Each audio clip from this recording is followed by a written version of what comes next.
Ladies and gentlemen, welcome to the show. It's Movie Wire time. Oh, the Movie Wire. Bring the firing squad. Bill, Justin. Give the finger or laugh or smile. It's time to find out.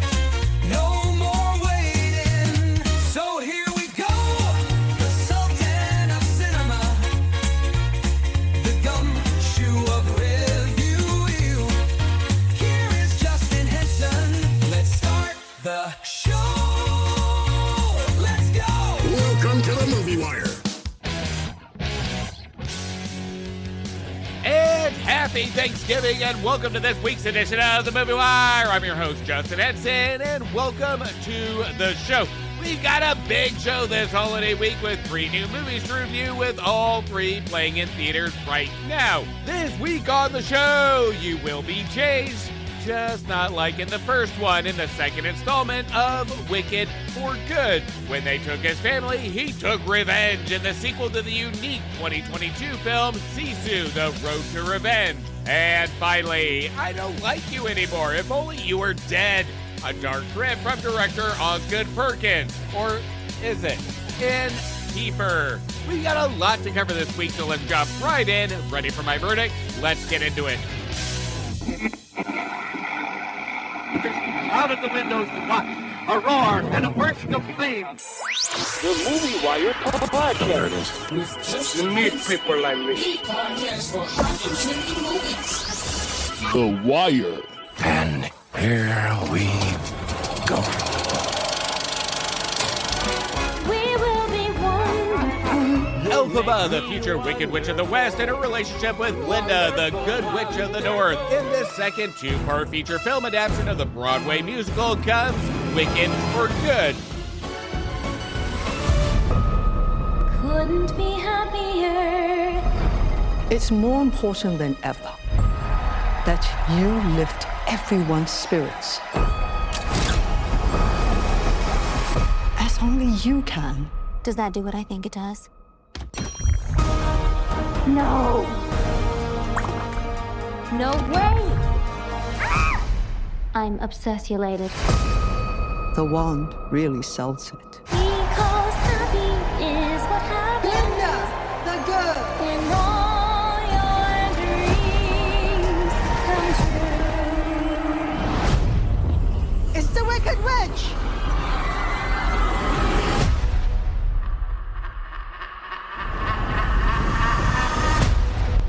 You can wave that wand all you want, but you have no real power.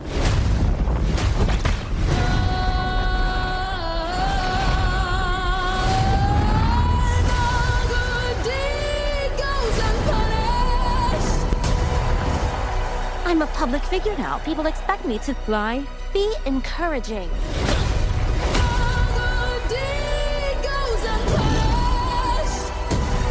You can't resist this. Who could?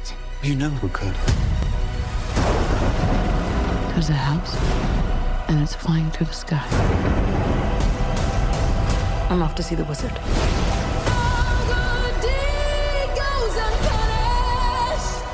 Bring me the room of the Wicked Witch of the West. So I have proof that she's dead. Stop this. It's gone too far. Elphaba, they're coming for you. Just look at me. Not with your eyes, with theirs. I've heard it said that people come into our lives for a reason. Here's the plan. I have no plan. Well, I do. Oh, thank Oz. Haven't you heard? I'm the Wicked Witch of the West. The comet pulls the morning as it passes the sun, like a seed dropped by a skybird in the distance. This is the work of the Wicked Witch. Who can say if I've been changed for the better? Because I knew you. What have you done to me? Because I knew you. Because I knew you. I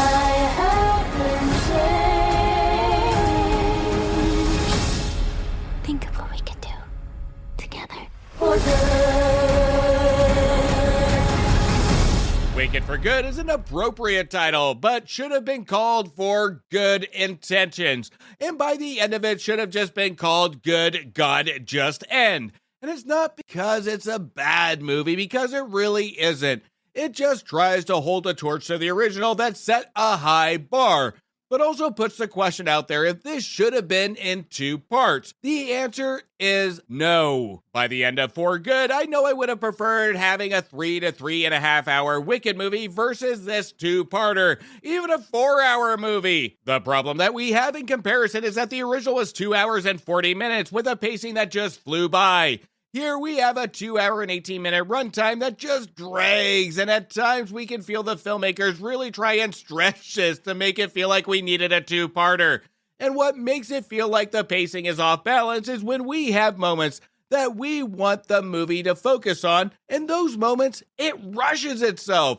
Like a focus on our Elphaba and Galinda character, once again played by Cynthia Erivo and Ariana Grande, or even our characters that transition to our Wizard of Oz characters like the Tin Man and Scarecrow. Wicked for Good feels like it has so much to present, but when it presents, feels so little. It's missing elements that gave me the emotional feeling that we got from the original, the sense of wonderment, curiosity of where the film version was going to take our characters, and of course, the fantastic performances from our cast, including Grande and Erivo. But of course, we can't fault the movie for not being up to par as the first one, because for some, it was the first time seeing Wicked, and for the rest of us, it was the first time seeing Erivo and Grande portray the roles in Wicked on the big screen. But of course, human nature, our wants are going to be unrealistic to what good would bring us. But that doesn't mean the filmmakers can't give us what we want. Layers to our characters, depth, and take us on a focus of an emotional journey that is severely lacking here. I went into Wicked for Good completely prepared to be moved to even cry at moments, even though I have seen the Broadway musical and knew what was to come. Erivo and Grande made me care to see it again and take me on their version of how powerful the messaging and their relationship is. And it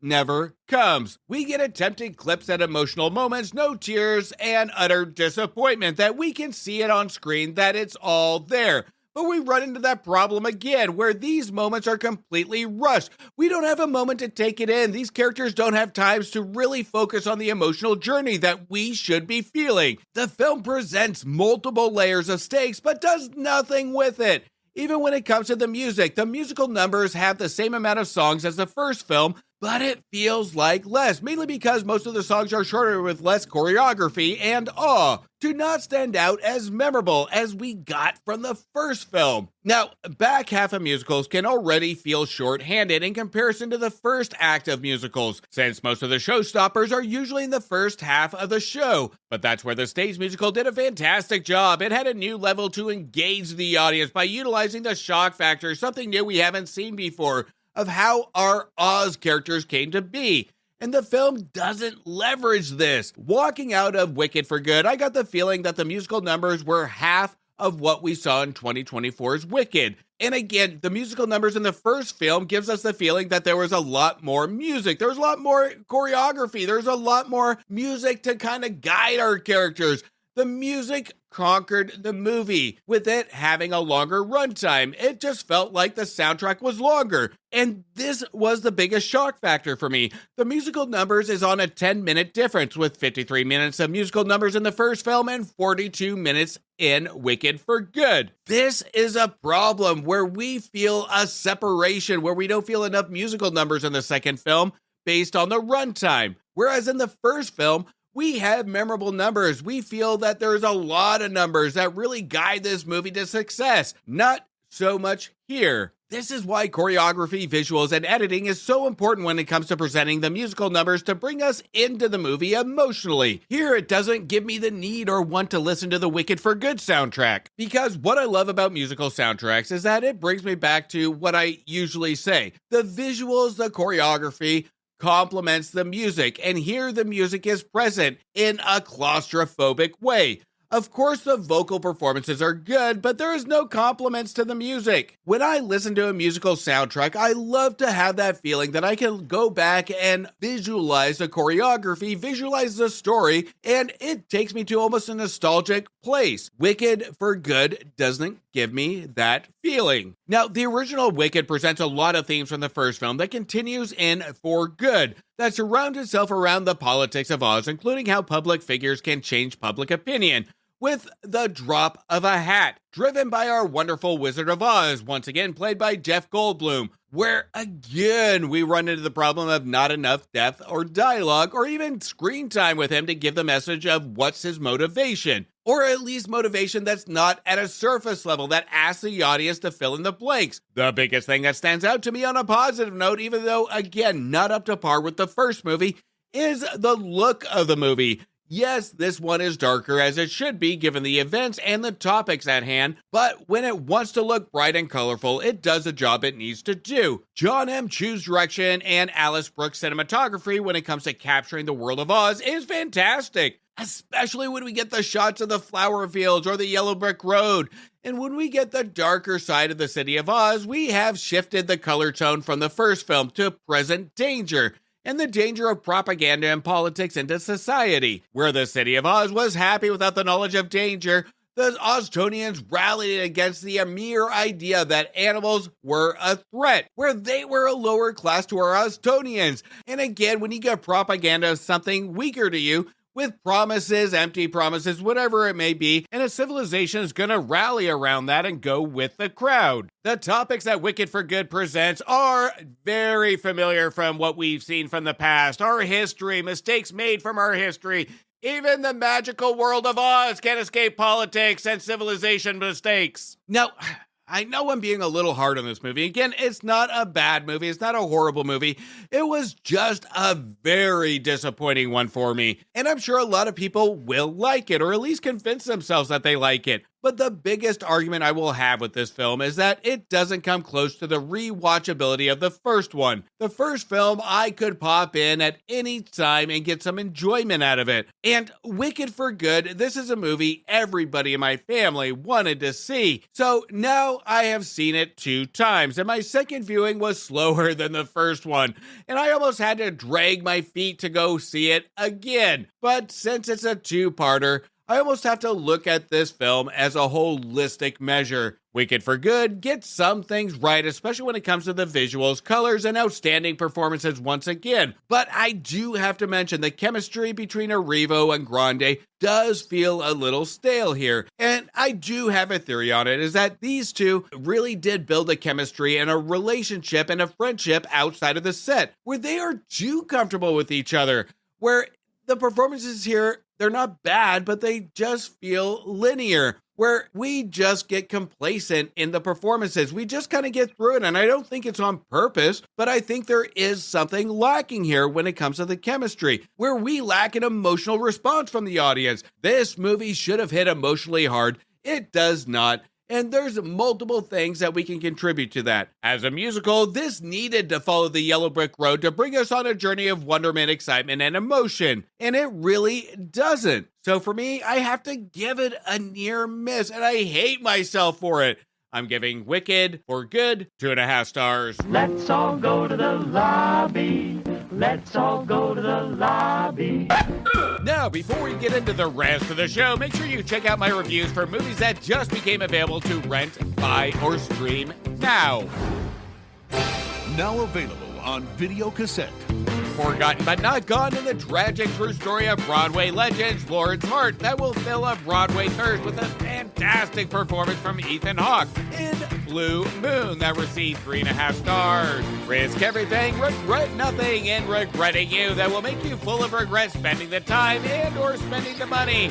And the studios probably have regret hiring the editor, writer, and director here, receiving 2 stars. There's smarter life out there in the universe, including our filmmakers that created Pagodia that received 3 stars. Some search for battles, others are born into it in one battle after another, which is a prime example of all filmmaking elements working together in unison to receive 4 stars. You'd be so proud of her at Shelby Oaks, but not proud of the filmmaking here that really needed to figure its shit out to receive 2 stars. Need a miracle? You got it when Keanu Reeves plays an angel, and he's adorable in Good Fortune that received 3 stars. He robbed 45 McDonald's, escaped from prison, lived in a Toys R Us us for 6 months, and that's not even the crazy part. The craziest part is we can tell that Channing Tatum wasn't a Toys R Us kid. In Roofman, that received 1.5 stars. That is a word we told you not to talk to strangers in The Black Phone 2. That for an unnecessary sequel, this one actually got it right, receiving 3 stars. The unforgettable story of UFC legend Dwayne Johnson stars in The Smashing Machine, which couldn't fight its way to 3 stars, receiving 2.5 stars. Who's a good movie? Who's a good movie? And Good Boy, which had a good dog, a good premise, good filmmaking to receive 3 stars.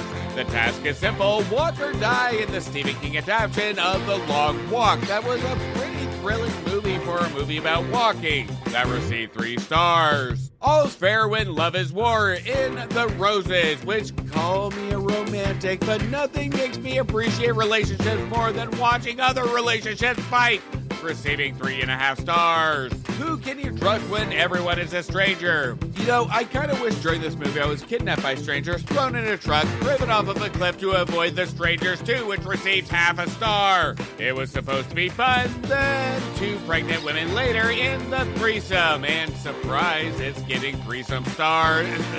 3 stars. And finally, greatness demands sacrifice in him, which that means everybody that went to see him shines greatness for sacrificing their time for one of the worst movies of the year, receiving 0.5 star. You can check out those reviews on my previous episodes, and while you do, don't forget to hit follow or subscribe, and please don't forget to leave a review on Apple Podcasts or Spotify. Now, before we get into the rest of the show, there is a podcast that not only do I listen to each and every week, but I tend to drop by from time to time, and that's with Josh and Alex over the Talking Smac Podcast. And if you want to hear a little bit more in-depth discussion on Wicked for Good, including a little bit more spoilers, details of my review, make sure you tune in. The link to that show will be in the description of this episode. But let's hear from Josh and Alex over the Talking Smac Podcast now. What's up, nerds? This is Josh from Talking Smac, where we talk superheroes, movies, animation, comics, and so much more. Every week, we break down the latest blockbuster movies, TV shows, revisit comic events. We even talk to comic creators like Kyle Higgins, Melissa Flores, and Matt Groom. And don't miss out on our Superhero Showdown episodes, where we debate your suggestions on who would win in a fight, or maybe they might become friends. So join in on the conversation with me, Josh, and my co-host Alex every Wednesday on your podcatcher of choice. Look for our yellow and red icon, and we'll see you soon, Smackheads. A man returns to dismantle his family's house where they were murdered in war to rebuild it elsewhere. When the killer, a Red Army commander, tracks him down, a brutal cross-country pursuit begins, and the sequel, Sisu, Road to Revenge.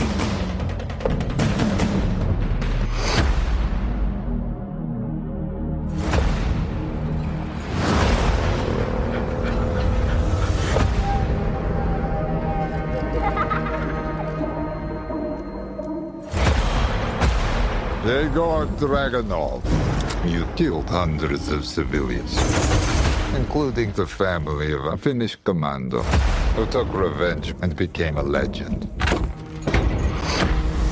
The legend entered Soviet Union 10 hours ago. I'm sending you to clean up your mess. I think the legend has been homesick. Go on.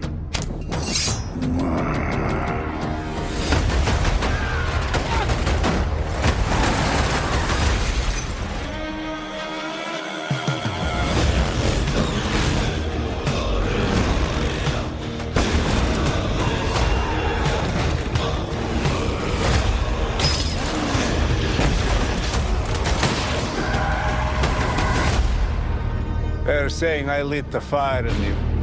I will put it out. You are a mistake, an aberration. I will show you that there are worse things than death.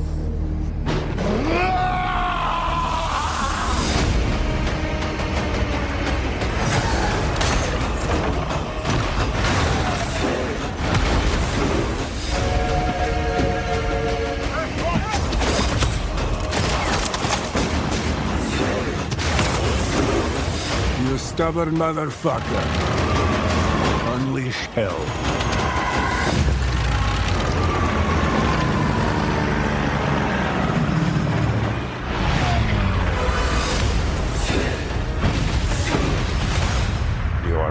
want to be buried in the frozen ground, like the rest of your family.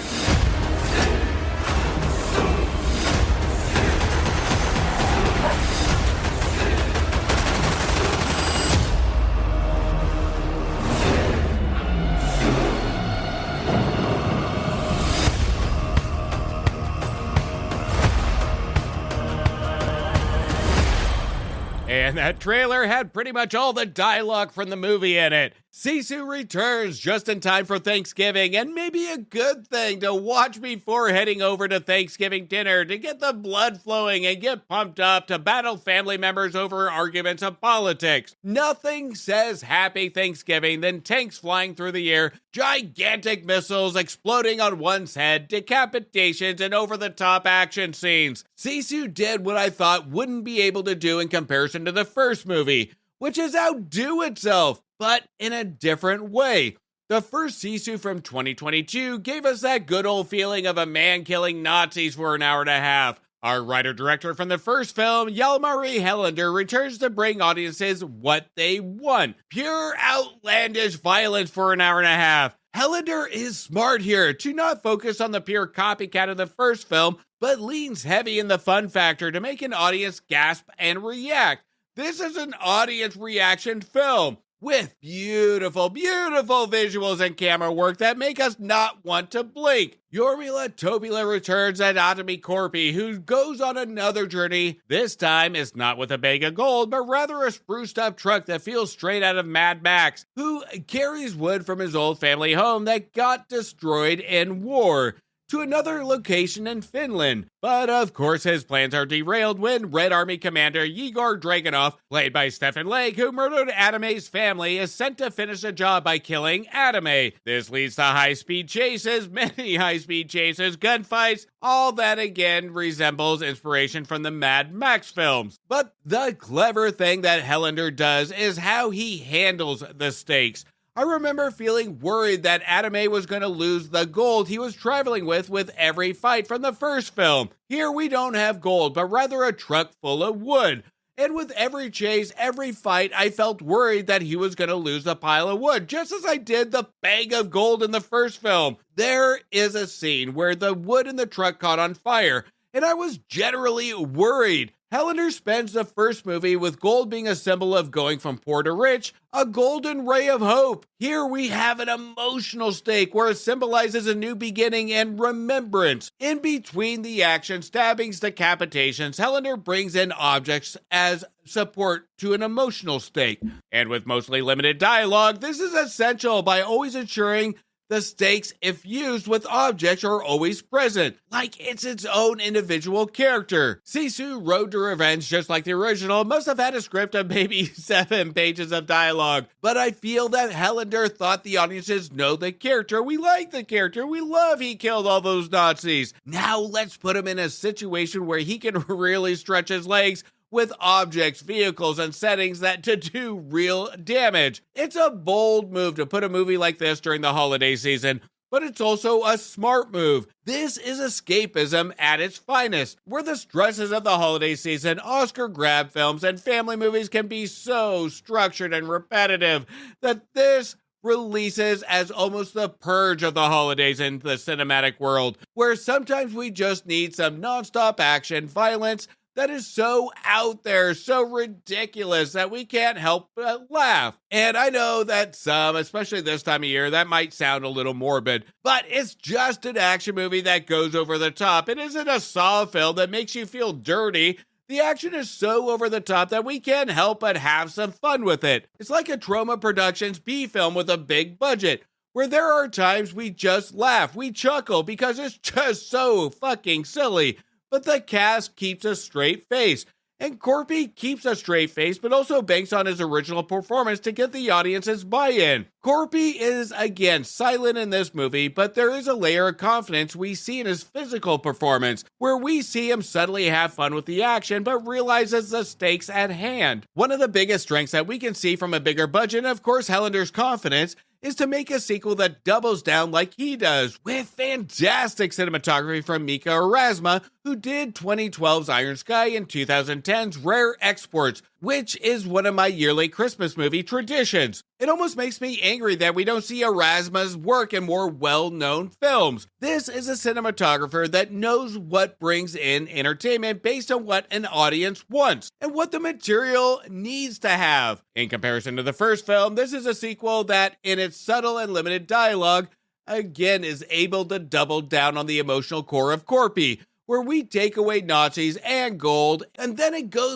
reaches for a new life of remembrance. We have themes in the film that do stay at a surface level, and that's okay here, because it's relatable in what Corpy is trying to do.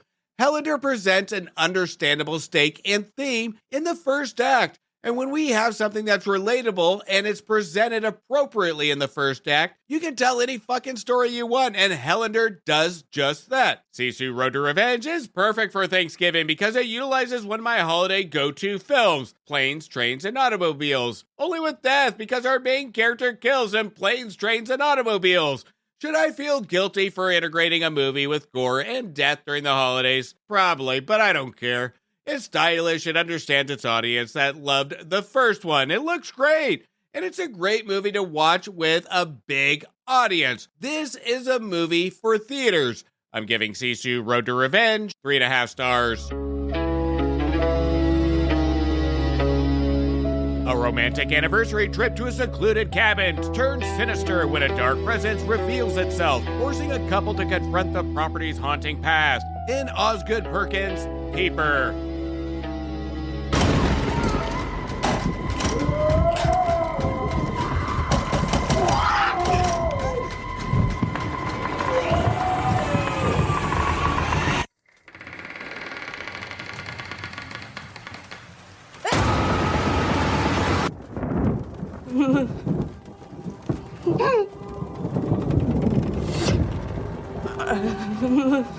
Let's go back. Can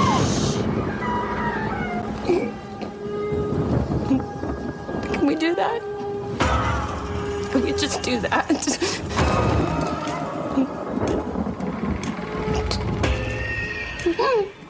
When we didn't know. We didn't know any of this.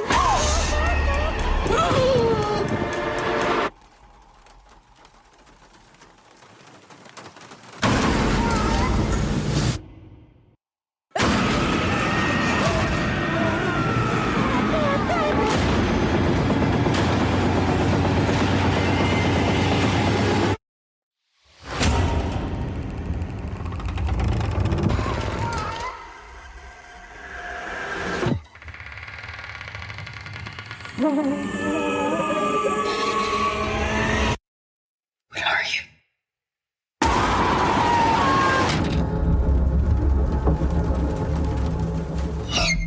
Now, I'm beginning to get really confused with our director, Osgood Perkins. He is a roller coaster of a director. From his run of 3 films in the last 2 years, from last year's Longlegs to this year's The Monkey, and now Keeper. The Monkey didn't go far enough, and Longlegs I was a fan of, but still was mainly driven by some great performances, especially by Nicolas Cage. But now we have found his true weakness. A movie that doesn't bank on a cast, that puts his direction, and even more so his character direction, up front and center, and puts it to the test.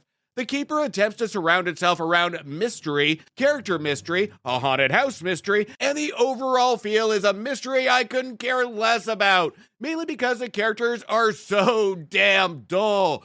The performances are uninspired and oh so damn dull.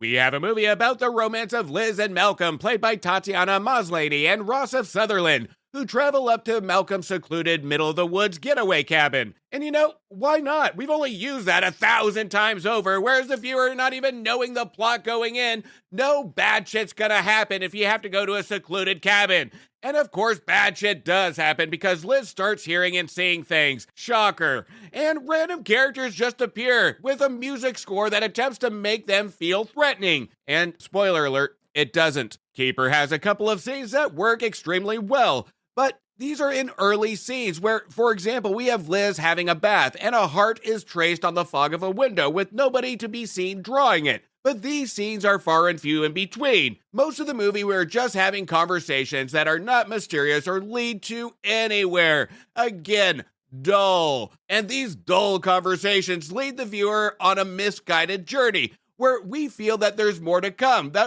All these conversations will lead up to something in the second half or even a twist. Spoiler alert. It doesn't. We merely just have noises and the random situational events that happen that lead the viewer on a journey of waiting for something to happen. And again, spoiler alert, it doesn't. I get what our writer Nick Leppard is trying to do, but his script is without proper vision and too vague to transcribe for a director to amplify it. And Perkins doesn't convince us that he is capable to elevate a script to a proper point or vision. When I see a movie like this, it's a true test for a director to see if they can turn nothing into something. And with Perkins, we can see his weakness. He doesn't know how. If somebody does take a point or theme from this movie over the vague delivery, stale performances, those are the overachievers from high school that write on a vague topic and create a thesis on something like, if people ate dog food, they will bark every other word. Spoiler alert. They don't. When the movie starts to give hints at what is actually happening that I won't give away, the performances stay exactly the same. There's no character arc in anybody. It's a straight line that just feels lethargic and it matches the rhythm. And if this was Perkins' strategy to create a thriller or symbolic ghost story, this is where I was expecting a twist, waiting to find out that every single character in the movie is in fact dead, because that's how they portray their characters. Spoiler alert. They're not dead. The problem we really have with this story is a vast hour and a half of hints but no follow-through. Perkins and cinematographer Jeremy Cox get a lot right when it comes to the setting utilization, but the camera angles always seem to go for the money shot versus building tension. Keeper is one of those movies you need to see in the middle of the day to keep at attention. Not that it matters, but at least when you don't fall asleep at like a later showing, you won't feel cheated of your money, just your time. This is one of those movies we can see an attempt at a hybrid revenge/emotional horror, but the film's attempt at horror, thrills, or whatever the hell it's trying to do is disappointing to almost annoying. There are no real scares, there's no thrills, there's no thought, and not even much in the way of atmospheric unease. Instead, the movie leans heavily on intimate shots, an attempt at intimate dialogue, random noises like distant thumps, creeps, or whispers, as though we're trying to layer enough ambient noise might compensate for the lack of progression of our characters. This is a movie that tries to cover our dull dialogue and our dull characters with just mere white noise. This is a time I would have loved to have my biggest pet peeve of horror inserted, which is cranking up the volume for jump scares just to wake me up. Now, to be clear, a horror film doesn't need jump scares to succeed, but it does need mood, purpose, and some kind of underlying threat. Keepers offers nothing. There's no value. This would be a different story if this movie sought out to mean something, but spoiler alert, it doesn't. We get an attempt at symbolic insertions like food, for example, chocolate cake that is introduced in the first act that usually indicates seduction, taboo, or danger. And the movie banks on this as the symbolism object from Act 1 to the climax for the audience to buy into. And it frustrates me when a film does this, when they introduce an object as symbolism and it's mentioned, but nothing of substance or relevance makes sense. And we just get moments of dialogue that reminds us of this damn chocolate cake. And even when chocolate cake is inserted into the climax, it only banks on a scene in the first act that shows Liz eat it and Perkins shaking the camera around with her actress moaning in the camera. And when we see it again in the climax, it goes with the theme of the movie. Who fucking cares? Keeper puts director Osgood Perkins' flaws up front and center, but he still does have a sense of style that I can appreciate. But when it comes to knowing what films to pick with his strength, he is still a really green director. Out of the movies I've seen come and go from the theater so quickly, this is one that surprises me has stayed so long. If you're looking for entertainment this Thanksgiving weekend, maybe listening to politics at the table is a better option. I'm giving Keeper 1.5 stars. And that's a cut on this week's edition of The Movie Wire. I want to thank you for listening and thank you for your support. You can also show support by following me on Instagram, Blue Sky, X, Thread, Facebook, TikTok, YouTube, and Letterboxd at Movie Wire Show. And please don't forget to leave a review on Apple Podcasts or Spotify. And if you haven't yet checked out the Cult-Worthy Cinema Podcast and the Movie Wire's crossover show, back to the balcony. Make sure you do. Again, the link of that show will be in the description of this episode. Until next week, do me a favor. Make sure you stay for after the credits to show the respect to those that put their blood, sweat, and tears into making a feature film and support your local movie theaters.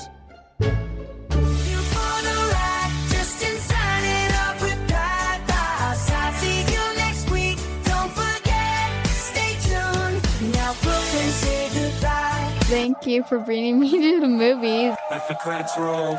We say farewell. Join us next time. We'll have more tales to tell.